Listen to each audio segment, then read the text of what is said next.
Hamdan v. Rumsfeld, 548 U.S. 557, 2006, is a case in which the Supreme Court of the United States held that military commissions set up by the Bush administration to try detainees at Guantanamo Bay lacked the power to proceed because its structures and procedures violate both the Uniform Code of Military Justice and the four Geneva Conventions signed in 1949. Specifically, the ruling says that Common Article 3 of the Geneva Conventions was violated.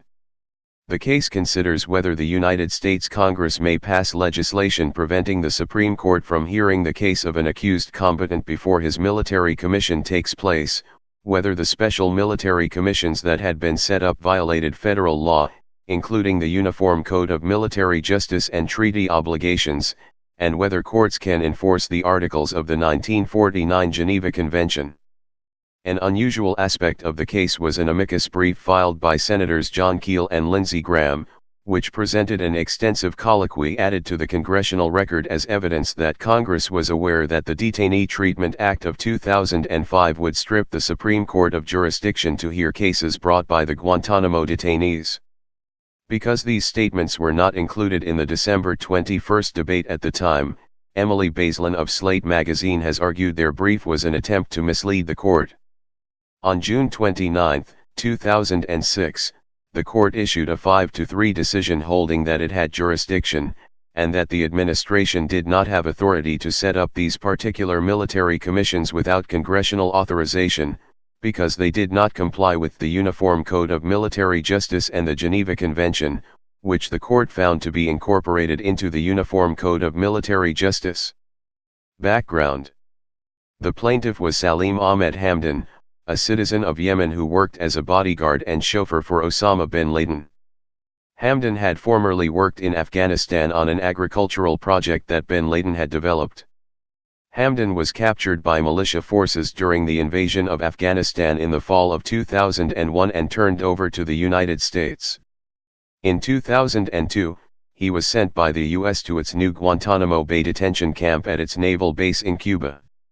In July 2004, Hamdan was charged with conspiracy to commit terrorism, and the Bush administration made arrangements to try him before a military commission, established by the Department of Defense under Military Commission Order No. 1 of March 21, 2002.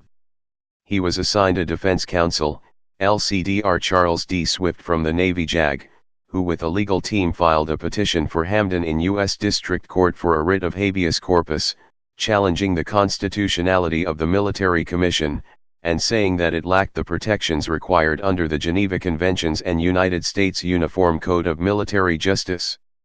Following the United States Supreme Court ruling in Hamdan v. Rumsfeld, 2004, which established that detainees had the right of habeas corpus to challenge their detention, Hamdan was granted a review before the Combatant Status Review Tribunal.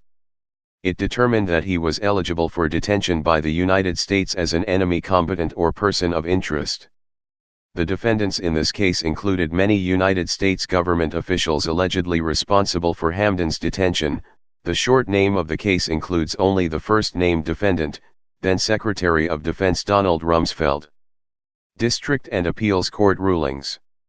After reviewing Hamdan's habeas petition, Judge James Robertson of the United States District Court for the District of Columbia ruled in the detainee's favor. He found that the United States could not hold a military commission unless it was first shown that the detainee was not a prisoner of war.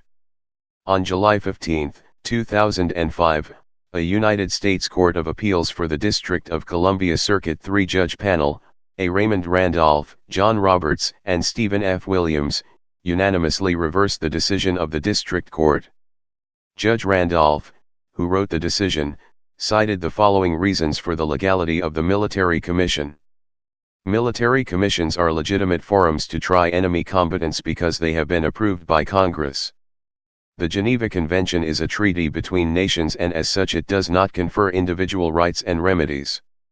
Even if the Geneva Convention could be enforced in U.S. courts, it would not be of assistance to Hamdan at the time because the war against Al-Qaeda was not between two countries, and the convention guarantees only a certain standard of judicial procedure, a competent tribunal without speaking to the jurisdiction in which the prisoner must be tried.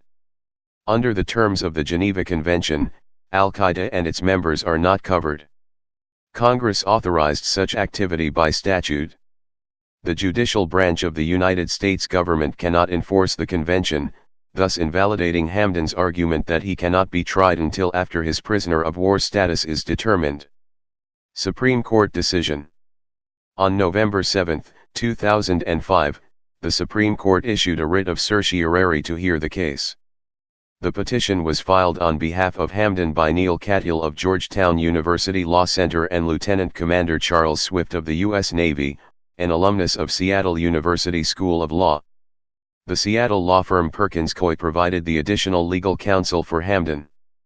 The case was argued before the court on March 28, 2006. Katyal argued on behalf of Hamdan, and Paul Clement, the Solicitor General of the United States, argued on behalf of the government. Chief Justice Roberts recused himself because he had previously ruled on this case as part of the three-judge panel on the United States Court of Appeals for the District of Columbia Circuit.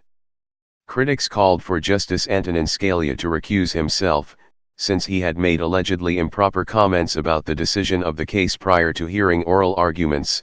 "I'm not about to give this man who was captured in a war a full jury trial. I mean, it's crazy, but he chose not to do so." The Supreme Court announced its decision on June 29, 2006. The court reversed the ruling of the Court of Appeals, holding that President George W. Bush did not have authority to set up the war crimes tribunals and finding the special military commissions illegal under both military justice law and the Geneva Conventions. Stevens' opinion for the court. Associate Justice John Paul Stevens wrote the opinion for the court, which commanded a majority only in part.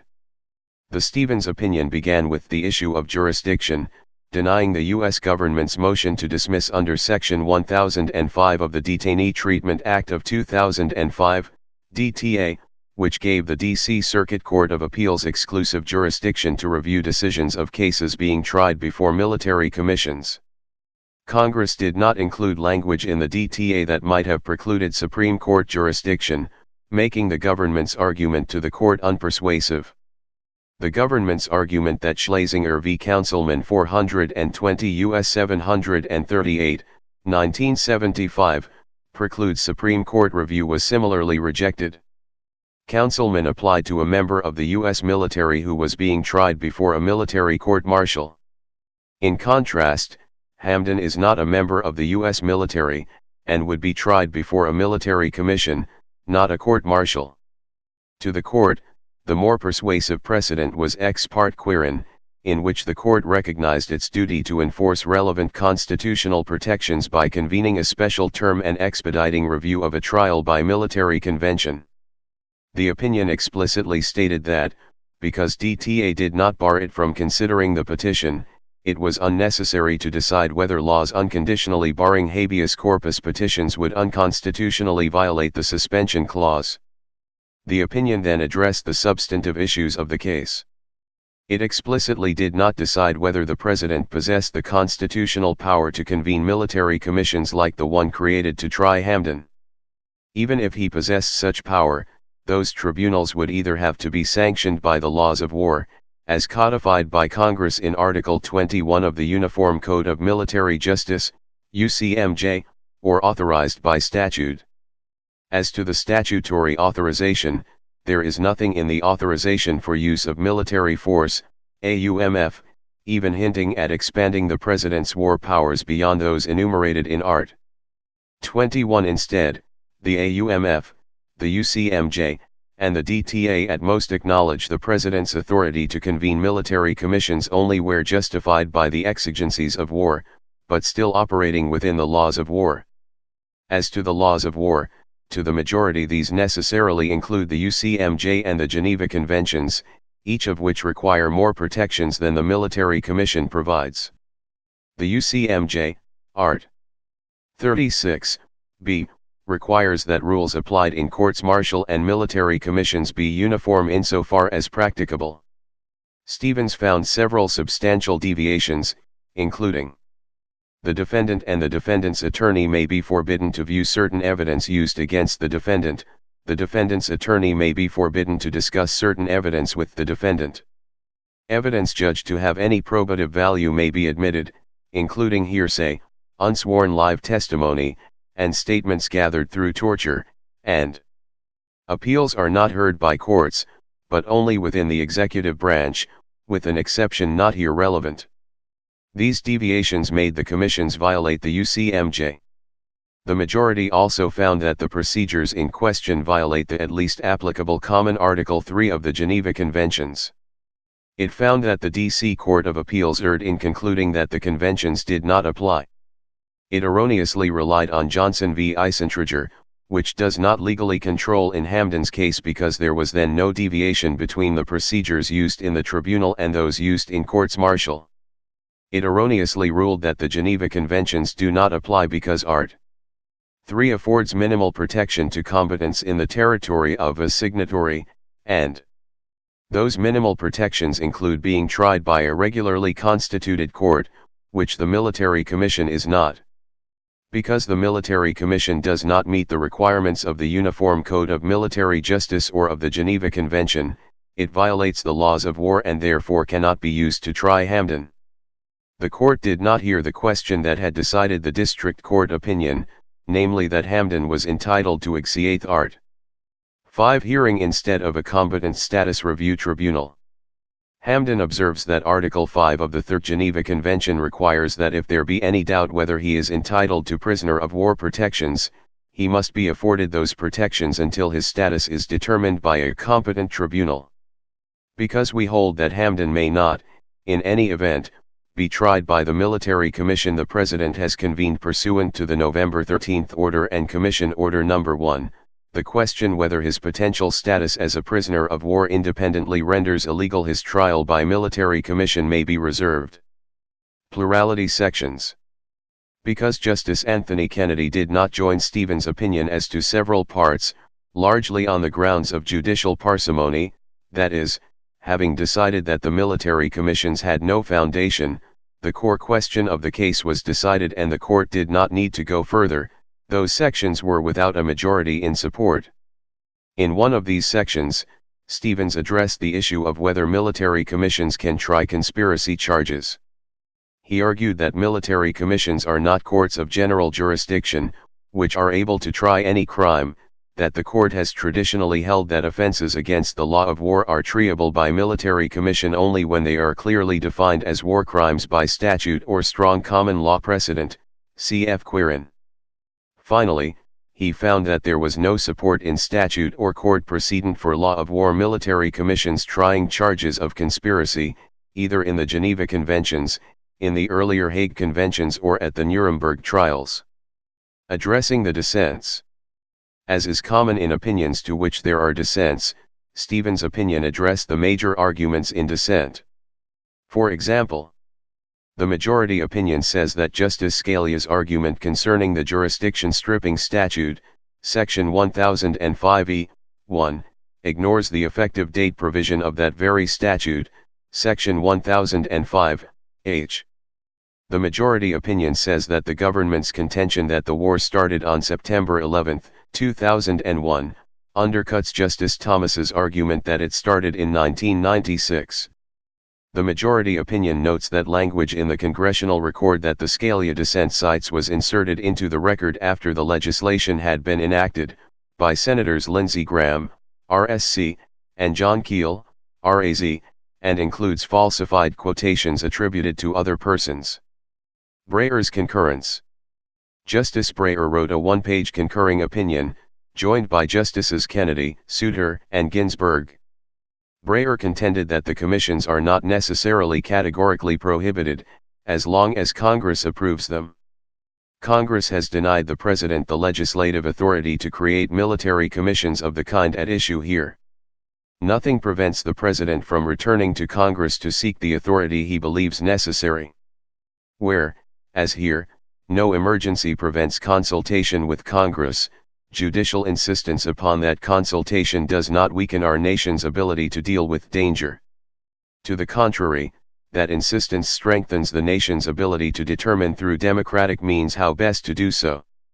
The Constitution places its faith in those democratic means. Our court today simply does the same. Kennedy's concurrence.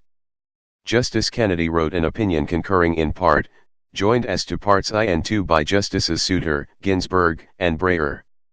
In Part 1 of Kennedy's concurrence, he raises his concern for the separation of powers, specifically, how one branch can control all the elements of a case, including avenues of review and appeal. Part 2 describes the differences between the procedures of the military commissions and the procedures prescribed by the UCMJ, fewer jury members, different rules of evidence, etc. These differences demonstrate that the commissions do not operate under the rules of military courts-martial, and raise issues of neutrality with respect to the military judges involved. The negation of fairness safeguards renders the commission a judicial entity which is not a regularly constituted court, as required in the Geneva Convention. In sum, Kennedy writes that the commission exceeds congressional bounds, though the Congress is free to rewrite the law as they see fit. The third and final part lists some of Kennedy's reservations. He would not say that the defendant must be present at all stages of the trial. There should be a reluctance to consider the applicability of Article 75 of Protocol I, since the U.S. never signed it and thus it is not binding. Kennedy writes that he feels it was not necessary to delve into the validity of the conspiracy charge, and he expresses no view on the merits of the other limitations of the Commission noted in Part V of the decision. Scalia's dissent. Justice Scalia wrote a dissenting opinion that focuses primarily on issues of jurisdiction, and was joined by Justices Thomas and Alito. Scalia calls the court's conclusion to hear the case patently erroneous. His first argument relies on the part of the Detainee Treatment Act, DTA, effective December 30, 2005, that states "O court, justice, or judge shall have jurisdiction to hear or consider an application for a writ of habeas corpus filed by or on behalf of an alien detained by the Department of Defense at Guantanamo Bay, Cuba." 1005, E. 1, 119 Stat 2742. Scalia's opinion is that this clause suffices to deny the Supreme Court jurisdiction over the case, calling the majority's reading of the effectiveness provisions of 1005, H, a mess. He cites Brunner v. United States and other cases granting immediate effect in pending cases, absent an explicit statutory reservation. He wrote that in interpreting the language in the DTA, the majority ignored Supreme Court precedents which established that a statute excluding jurisdiction applies to pending cases unless it has clear language saying it does not. Scalia claimed that the majority had made this interpretation for the flimsiest of reasons. He was referring to the majority's use of Senate floor debate records to bolster their interpretation, writing that it makes no difference that the language in support of his position was inserted into the congressional record after the law was voted upon. He also accuses the majority of ignoring the president's signing statement. Furthermore, he anticipates that expanding the jurisdictions able to hear writs of habeas corpus from Guantanamo Bay would create excessive load on the court system. In addition, Scalia states that the original military tribunal was not shown to be inadequate. Regarding the application of the suspension clause of the Constitution, Scalia points to Johnson v. Eisentrager. In its second major argument, Scalia's opinion argues that petitioners such as Hamdan held outside the territorial jurisdiction of the United States lack the right to the writ of habeas corpus. He points in a footnote to Hamdan v. Rumsfeld, under which he claims Hamdan is already subject to indefinite detention after an adverse determination by his CSRT. Finally, Justice Scalia chastises the court for taking equity jurisdiction of the case and draws an analogy with Schlesinger v. Councilman, 420 U.S. 738, 1975. In that case, the Supreme Court declined passing judgment on the decision of a military court-martial before it finished its work. Scalia argues that likewise, the military commissions in Cuba have not yet ended their work regarding Hamdan and therefore should not be subject to judicial oversight. Thomas's dissent. Justice Clarence Thomas read his dissent from the bench when the decision was announced, the first time he did so since his dissent in Stenberg v. Carhart, 530 U.S. 914, 2000. In his dissent he asserted that the courts had no jurisdiction for this case for the reasons described in Scalia's dissent above, that Hamdan is an illegal combatant and therefore not protected by the Geneva Convention, that the Geneva Convention does not prohibit the special court council proposed, and that the President already had authority to set up the special court council proposed. Citing his dissent in Hamdan v. Rumsfeld, Thomas briefly reprised the roles granted by the Constitution to the three different branches in time of war. He argued that under the framework established in Ex parte Quirin and Youngstown Sheet and Tubko v. Sawyer, President Bush's decision to try Hamdan before a military commission is entitled to a heavy measure of deference, inasmuch as Congress had authorized the President to use all necessary and appropriate force to prevent future acts of terrorism when it passed the authorization for use of military force.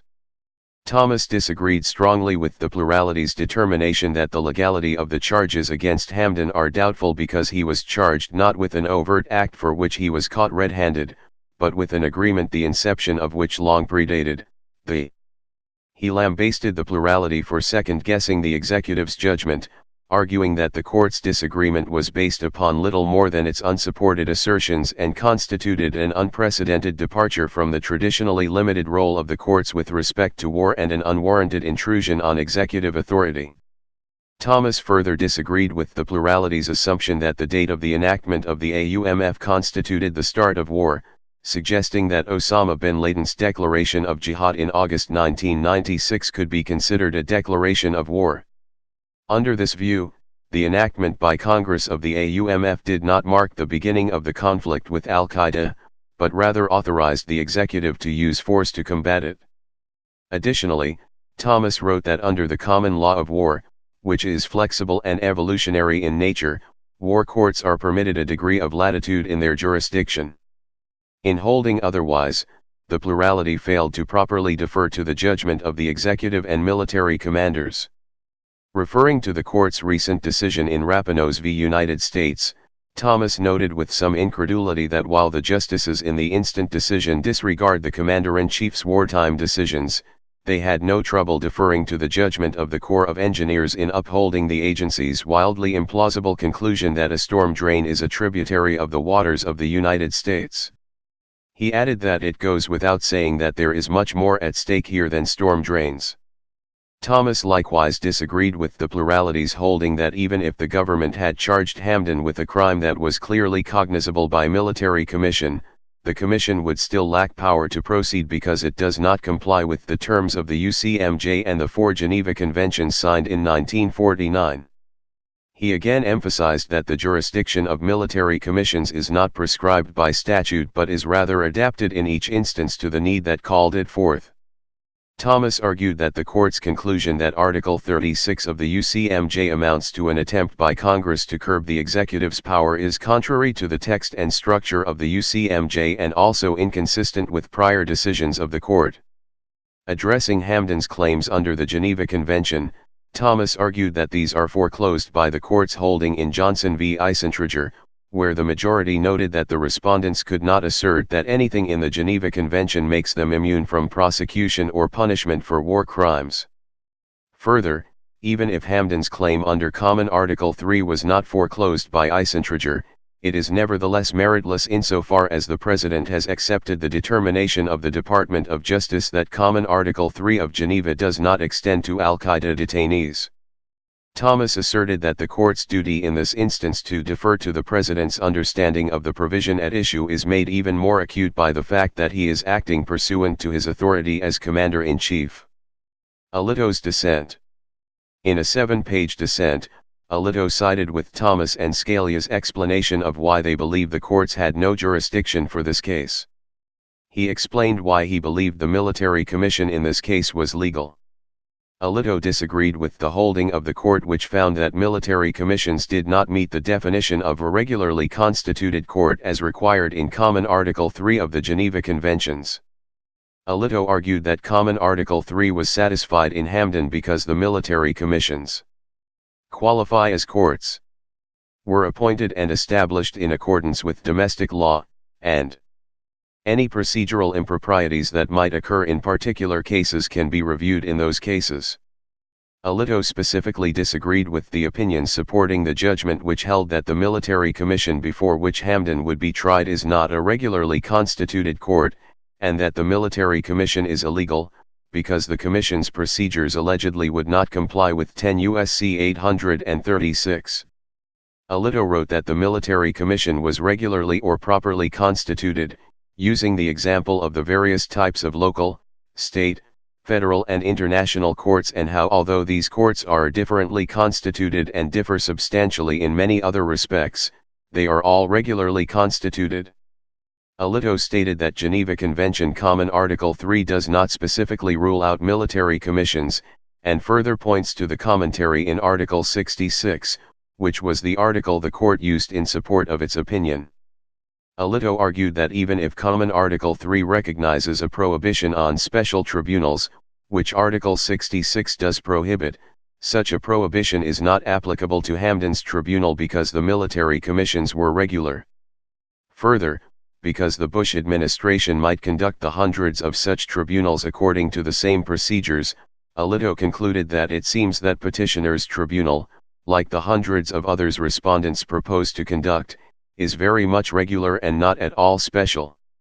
Alito wrote that the commissions were appointed, set up, and established pursuant to an order of the President, just like the commission in Ex parte Quirin, 317 U.S. 1, 1942, and the court acknowledges that Quirin recognized that the statutory predecessor of 10 U.S.C. 821 preserved the President's power to convene military commissions. Alito disagreed with Kennedy's assertion that an acceptable degree of independence from the executive is necessary to render a commission regularly constituted by the standards of our nation's system of justice, arguing that Kennedy offers no support for this proposition, which in any event seems to be more about fairness or integrity than regularity, and further arguing that the commission in Quirin was no different from the present case. Finally, Alito wrote that the commission procedures as a whole do not provide a basis for deeming the commissions to be illegitimate. He points to two procedural rules, which the court found fault with. First, the rule allowing the Secretary of Defense to change the governing rules from time to time, and second, the rule that permits the admission of any evidence that would have probative value to a reasonable person. Alito asserts these rules cannot make the commissions illegitimate. On the first rule, Alito argued that not all changes during the course of a trial prejudice the defendant, and that some may even help the defendant. In addition, if a change is made and applied during the course of an ongoing proceeding and if the accused is found guilty, the validity of that procedure can be considered in the review proceeding for that case. On the second rule, Alito argued that this rule does not violate the international standard incorporated into Common Article 3, because rules of evidence differ from country to country and much of the world does not follow aspects of our evidence rules, such as the general prohibition against the admission of hearsay. Reaction to the decision. The impact of the decision on the petitioner, Hamdan, was that he can still be tried. However, his trial must be in a court, such as a military court-martial, or possibly a commission that has court-like protections. Shortly thereafter, the Military Commissions Act of 2006 may have raised again the issue of which court would hear cases such as Hamdan's. The U.S. Department of Justice has filed notice with several federal judges, and given notice to hundreds of detainees, that the habeas petitions of alien unlawful enemy combatants, or those whose status is to be determined, are not within the jurisdiction of those courts. The passage and signing of the act follows through on President Bush's expressed intention to get explicit congressional authorization to use military tribunals. Press Secretary Tony Snow echoed the plan to appeal to Congress. However, even among Senate Republicans, there were conflicting views. Senators Arlen Specter and Lindsey Graham, the latter a former military prosecutor, indicated Congress would work quickly to authorize tribunals, while influential Senator John Warner suggested a cautious and deliberative response. The potential for congressional action also provided an avenue for politicking, as Republicans threatened Democratic members of Congress with being labeled weak on terrorism if they did not authorize tribunals. On July 7, 2006, the Secretary of Defense issued a memo application of Common Article 3 of the Geneva Conventions to the treatment of detainees in the Department of Defense. This may be the basis of a July 11, 2006, statement by the Bush administration that all detainees at Guantanamo Bay and in U.S. military custody everywhere are entitled to humane treatment under the Geneva Conventions. This declaration appears not to cover CIA detainees and is ambiguous with respect to the interpretation of Common Article 3 and the definition of humane treatment. There were some indications that the other detainees being held at facilities throughout the world, e.g., Bagram Air Base and black sites, might use the Supreme Court's ruling to challenge their treatment. Their reasoning may be that since the Geneva Conventions afforded protection to Hamdan, its other protections might be effective for them as well. Commentators expressed mixed opinions about the strength of this argument. Implications for theories of executive power. The decision may have important implications for other disputes relating to the extent of executive power and the unitary executive theory. In particular, it may undermine the Bush administration's legal arguments for domestic wiretapping by the National Security Agency without warrants as required by the Foreign Intelligence Surveillance Act. Charges dismissed/new charges. On June 5, 2007, Hamdan and Canadian youth Omar Khadr had all charges against them dismissed. The judges. Please subscribe and thanks for watching.